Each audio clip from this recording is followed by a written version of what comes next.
Listo, entonces, en base a lo que hemos estado nosotros revisando y tratando de enfocarnos un poco en esta perspectiva de los griegos, vamos a revisar algo sobre las guerras de Tebas, uno de los relatos griegos más representados dentro de lo que sería propiamente el arte y la cultura griega. Entonces, vamos a iniciar con esta perspectiva. Alejandro, vamos leyendo. Polinices y Tideo en la corte de Adastro. Página 41, si no estoy mal. Ya le hice. La guerra de Tebas.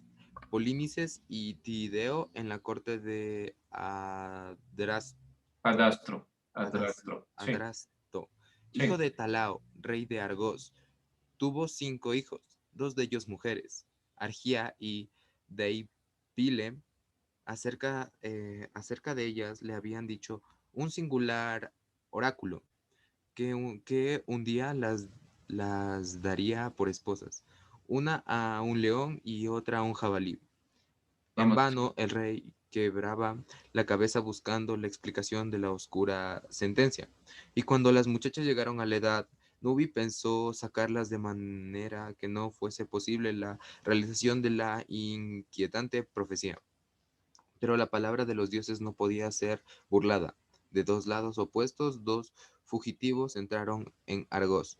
Polices había sido expulsado de Tebas por su hermano Teocles. Ya está ahí. Vamos. Emily Armas, continúe.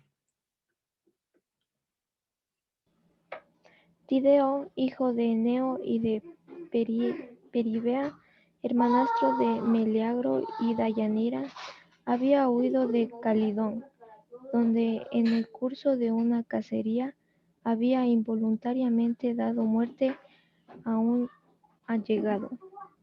Ambos fugitivos se encontraron ante el real palacio de Argos y, tomándose por enemigos en la oscuridad de la noche, se agredieron mutuamente. Adrastro, atraído por el estrépito de las armas, salió del castillo a la luz de las antorchas y separó a los contendientes. Al ver a su derecha y a su izquierda a los 2 héroes rivales, el rey se asustó como si se le hubiese aparecido una visión, pues el escudo de Polinices le contemplaba una cabeza de león, mientras que el de Tideo le presentaba la de un jabalí. Hasta ahí. ¿Cuál era, qué dijo el oráculo? ¿Qué le había dicho el oráculo? ¿Alguien tiene alguna idea qué es un oráculo? ¿Qué es un oráculo? Un Vamos, vidente. sí, a un vidente, una persona que puede ver lo que va a suceder. No se olviden, lo que voy yo aquí preguntando lo vamos a ir puntualizando, ¿sí? Dentro de nuestro cuaderno de ciudadanía no hay ningún inconveniente. Lo vamos a ir puntualizando. Entonces, ¿qué dijo el oráculo? Este vidente, grupo de videntes que suelen estar en ciertas ciudades o regiones en Grecia. Que las dos mujeres se tenían que casar con uno que parecía un león y el otro un... Ya, ¿y qué encuentra? Si ustedes ven, lo primero que encuentra Polinices contempla la cabeza de león y en Tideo la cabeza de jabalí. Vamos a seguir viendo lo que plantea. Ya les voy a ir preguntando, lo que vamos a irnos centrando es cuál es el objetivo, por qué algo quiere mostrar. Todas las explicaciones y todos los relatos griegos algo quieren decir, algo quieren mostrar, algún mensaje dejan. Vamos, Ailén, continúe.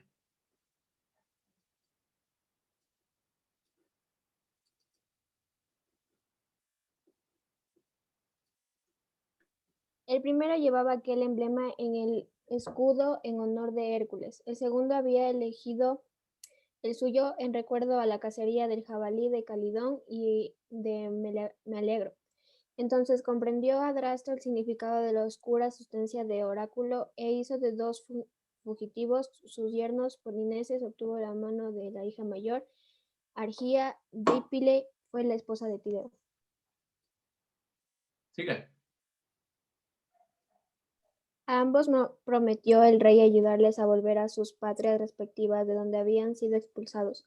En primer lugar se decidió la guerra contra Tebas, y Adrasto reunió a sus héroes, 7 príncipes contándose el mismo con otros tantos ejércitos. Eran sus nombres Adrasto, Polinices, Tideo, Anfiaro, cuñado de Adrasto, y Capaneo, sobrino del rey, y por último 2 hermanos, Hipodemonte y Partenopeo. Ya, hasta ahí. Entonces, ¿de qué se trata hasta ahí? ¿Cuál es el punto de lo que pueden comprender? ¿De qué se está tratando este relato? ¿De qué se trata el relato?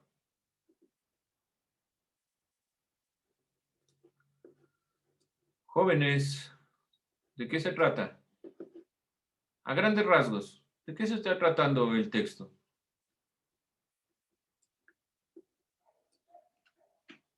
De lo que dijo el oráculo. Ya, se basa en lo que dijo el oráculo para determinar cuáles van a ser los bandos. Eso sí está claro. Como el oráculo dice, van a elegir o al león o van a elegir al jabalí, dependiendo de esas dos posturas, entonces se va a elegir los bandos.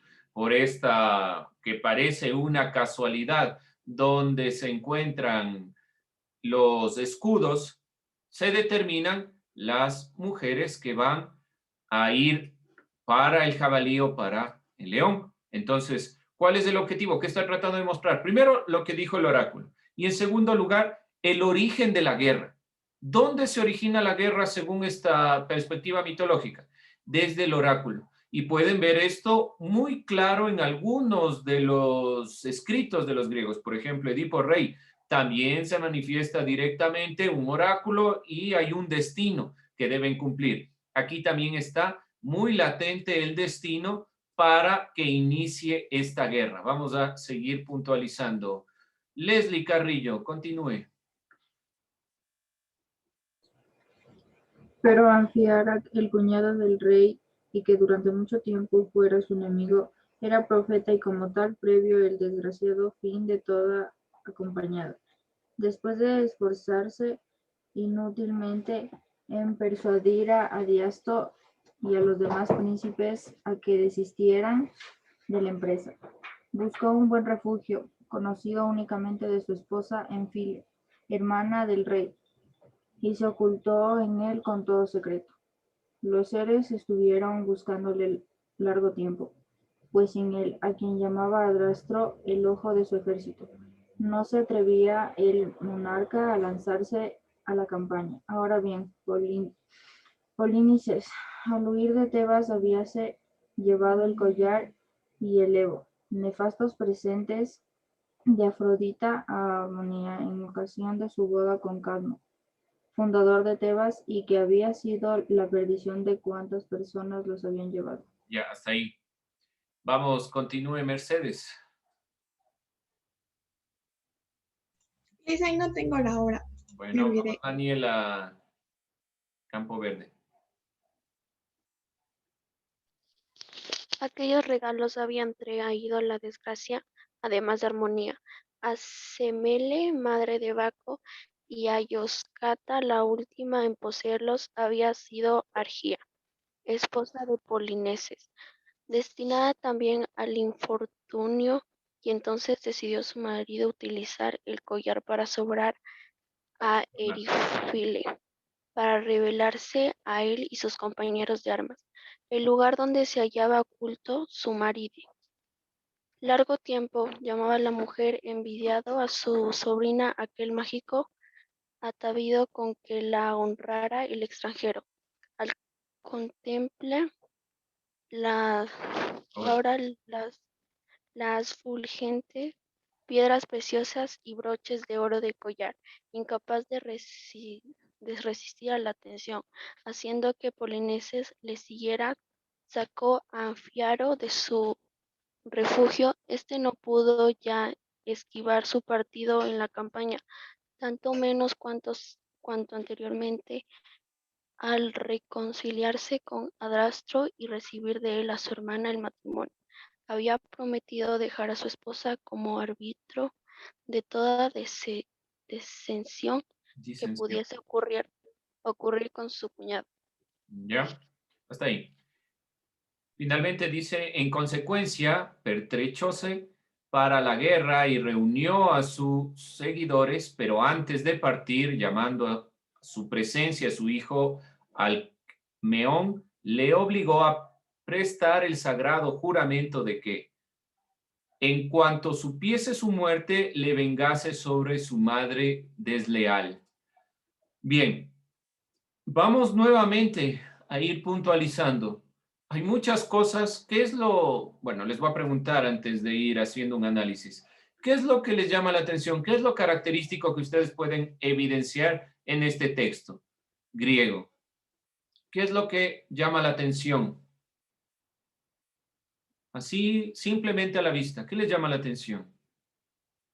Los nombres. Los nombres. Utilizan un sinnúmero de nombres. Siempre están refiriéndose al tío, al cuñado, al primo, al amigo, a la hermana. Hay una cantidad increíble de nombres. ¿Qué pasa en la lectura en sí mismo con tantos nombres? ¿Pueden seguir el hilo de la lectura? No, sean sinceros. Nos cuesta. Los griegos, si ustedes leen cualquiera de estos textos, y por ejemplo nos remitimos a un texto de Platón, hablando por ejemplo del Fedón de Platón sobre la muerte de Sócrates, ustedes verán que es la misma sintonía, una serie de nombres que se refieren a otros nombres y se nos pierde un poco el texto. Vamos a ir nuevamente recapitulando. Tenemos que avanzar un poco más en el texto, pero no es ese el énfasis. ¿Qué quiero que ustedes evidencien? ¿De qué se trata esta primera parte? ¿Hasta dónde va la campaña de los 7 contra Tebas? ¿De qué se trata? Tenemos por lo menos una idea. Hay un oráculo, el oráculo determina lo que va a suceder y se van dando los sucesos a través de lo que va sucediendo en el tiempo. Entonces, vamos a hacer un recuento nuevamente de esta primera parte. Pregunta, ¿qué quiere decir este texto? En esta primera parte, ¿qué es lo que quiere decir? ¿Qué es lo que quiere mostrar este texto? Eso es lo que vamos a evidenciar. Y de ahí, en lo posible, sacaremos los nombres para ver cuál es el contenido. Vamos nuevamente. Porque si ustedes se dan cuenta, por ejemplo, en la misma cantidad de la lectura vamos perdiendo el hilo conductor por la cantidad de nombres. Así que vamos a hacerlo un poco más lento. ¿Qué otra característica le podrían dar como una característica propia de esta escritura griega? ¿Qué también le dan énfasis los griegos? ¿Qué podemos nosotros decir? Esto es propio de la escritura griega en esta primera parte. ¿Alguna idea? ¿Qué se les ocurre? ¿Qué características tiene? ¿Diferentes de otros libros que hayan leído o, por ejemplo, de relatos latinoamericanos, míticos? ¿Qué característica tiene? ¿Qué se caracteriza? Además de la utilización de nombres. ¿Qué más pueden ustedes decir esto es propio de este texto? ¿Alguien? ¿Alguna idea? Si no, vamos nuevamente con la lectura, tratando de desglosarlo un poco más lento esta primera parte de las guerras de Tebas. Y cojamos el hilo de la propia lectura. Vamos, Díaz o Dalis, de nuevo, las guerras de Tebas. Adrastro, hijo de Tálao, rey de Argos, tuvo 5 hijos, 2 de ellos mujeres, Argía y Deípele. Acerca de ellas le había dicho un singular oráculo que un día las daría por esposas, una a un león y otra a un jabalí. Hasta ahí, vamos con esa parte. Entonces, Adrasto, hijo de Tálao, rey de Argos, en general, Adrasto, tuvo 5 hijos. Vamos haciendo simplemente esta genealogía. ¿De qué trata? De una persona y cada uno de esos hijos, 2 de ellos fueron mujeres. ellas iban a ser esposas de un león y un jabalí. Primer punto, miren, solo en esta primera parte, ya nos está diciendo de qué se trata. Se va a tratar en una primera instancia de que las dos hijas de Adrasto van a ser esposas de un león y un jabalí. Vamos, continúe. Odalis mismo.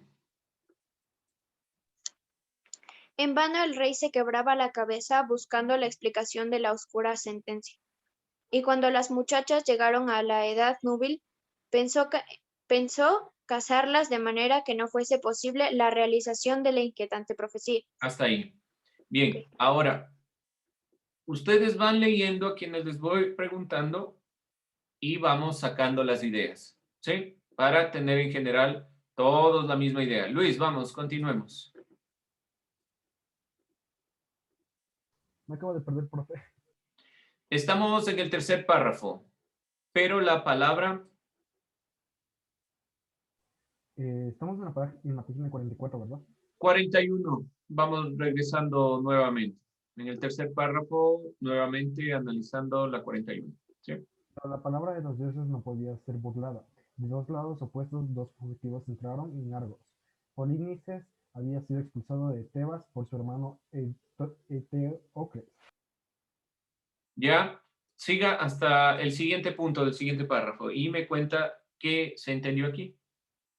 Tideo, hijo de Eneo y de Peribea, hermanastro de Melagro y Deianira, había huido de Calidón, donde en el curso de una cacería había involuntariamente dado muerte a un allegado. Ya. ¿Qué quiere decir esta segunda parte? ¿Qué está datando? ¿Qué está diciendo? Que tenían que obedecer a los dioses. Muy bien, así fácil y sencillo. Que tenían que obedecer a los dioses. Sencillo. Gracias, Luis. Vamos a seguir haciendo este ejercicio.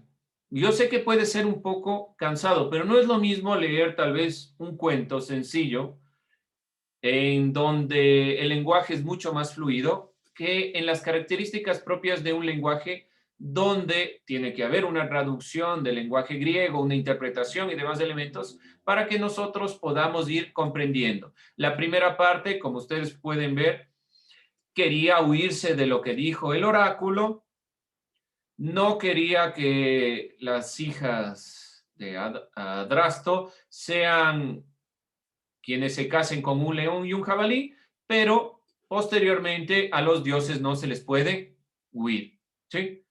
Vamos, continuemos. A ver, ayúdeme, Ámbar. Ambos fugitivos se encontraron ante el real palacio de Argos y tomándose por enemigos en la oscuridad de la noche se agredieron mutuamente. ¿Sigo? Sí. Adrasto, atraído por el estrépito de las armas, salió del castillo a la luz de las antorchas y separó a los contendientes. Al ver a su derecha y a su izquierda a los dos héroes rivales, el rey se asustó como si se le hubiese aparecido una visión, pues del escudo de Polinices le contemplaba una cabeza de león, mientras que el de Tideo le presentaba la de un jabalí. Hasta ahí. ¿Qué dice esta parte? ¿Qué sucede? ¿Qué pasa aquí? Escapan del destino. ¿Y qué sucede? Esto va a ser muy característico de las obras griegas, donde se manifiesta el destino. Tratan de huir, pero ¿qué encuentran? ¿Qué encuentran claramente? Alguien así rápidamente, que se nos va el tiempo. Una visión.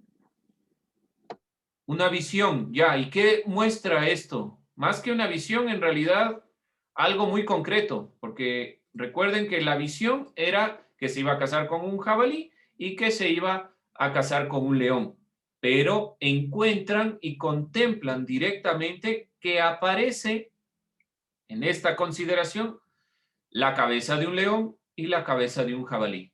¿Dónde estaban ubicados estos elementos? En esta visión. Ya vamos a ir puntualizando. Bien, jóvenes, yo sé que ha sido un poco pausado la forma en la que estamos llevando, pero sobre todo en las materias que estamos nosotros revisando, que son historia, filosofía, ciudadanía, le damos nosotros el énfasis al análisis, que es fundamental. Y analizar los textos de esta manera. Obviamente, este es simplemente un relato. Cuando analizamos textos en filosofía, en ciudadanía, en cualquier ámbito, debemos hacer estas pausas. ¿De qué realmente está hablando el texto? Van ustedes, la próxima semana vamos a continuar, vamos a seguir haciendo este ejercicio de lectura y análisis, que es importante. Pero como les decía, hasta lo que dice campaña de los 7 contra Tebas, vamos a identificar de qué se trata, cuáles son los elementos puntuales, así como hemos ido sacando. Hemos sacado cada 2 párrafos, cada 3 párrafos, para que tengamos un sentido completo. Entonces, yo la próxima semana que pregunte de qué se trata esta primera parte, ya tengamos claros los elementos. De forma sencilla. Así, por ejemplo, en la segunda parte habla simplemente de que no se puede huir de los dioses. Sencillo. Que hay un oráculo que les determina algo, no pueden huir de esa determinación. ¿Qué pasa después? ¿Sí? ¿Alguien alguna duda, alguna inquietud? ¿Está claro lo que deben hacer? Simplemente evidenciar de qué se trata esta primera parte de las guerras de Tebas. ¿Sí? ¿Alguien dudas, inquietudes? Pregunten sin miedo. Si no queda claro, por favor, pregunten.